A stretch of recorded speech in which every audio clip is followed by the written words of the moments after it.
So, you're dreaming of doing residency in the US, but just stumbled upon something called Pathways, and now you're staring at your screen like, wait, what are these? How do I choose?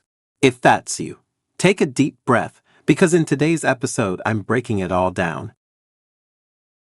Whether you're a medical student from abroad, a recent graduate, or someone returning to the match process after a break, you are welcome. Today we're talking about the 6 ECFMG pathways that let international medical graduates, IMGs, qualify for the US Residency Match. Now, if you're new to this, let's set the stage. When you apply to residency in the US, you need to be certified by the ECFMG. That's the Educational Commission for Foreign Medical Graduates. And since Step 2 CS was permanently canceled, the old in-person exam that checked your clinical and communication skills, the ECFMG created these pathways to assess those skills instead. So think of pathways as different options that help prove to US residency programs that 1. You know how to talk to patients. 2. You can communicate professionally. 3. You're ready to practice medicine safely in the US. Let's break each one down. By the end of this episode, you'll know exactly which one you fall into and how to move forward. Alright, first up, Pathway 1. If you're already licensed to practice medicine in another country, and that license is still valid and not revoked, this is for you. So for example, if you're a doctor in Brazil, Egypt, India, or any country where you've passed a licensing exam and you're actively registered as a physician, that could qualify. But you'll need to upload proof of your license, and the license must be from an authority listed in the World Directory of Medical Regulators. When to choose this pathway? You've completed medical school. You've passed your local licensing exams. You're currently or recently working as a physician in your country. This is one of the easier ones.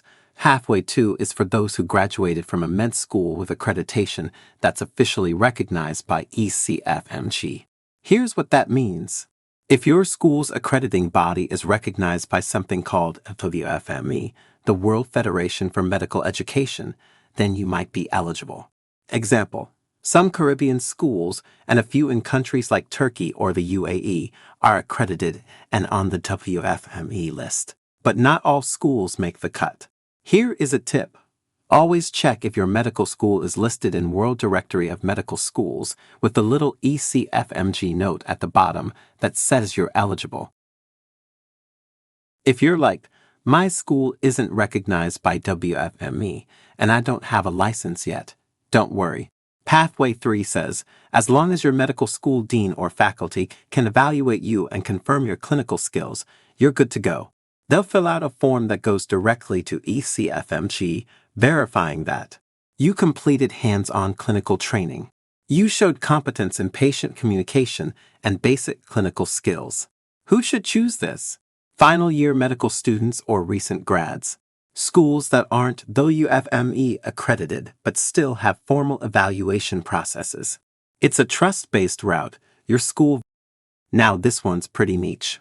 If you've taken a clinical exam in another country that's recognized as equivalent to Step 2 CS, you're in.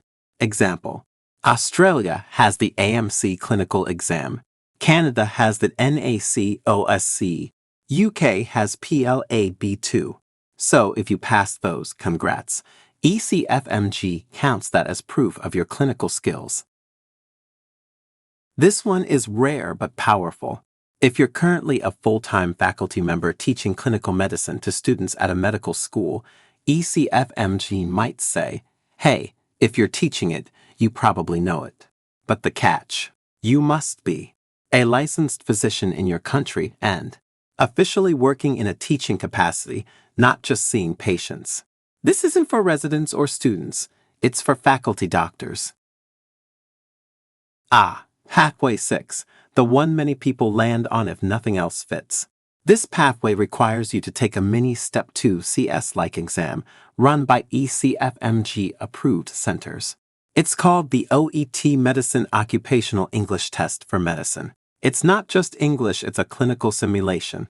You talk to standardized patients and are evaluated on communication, empathy, and clinical judgment.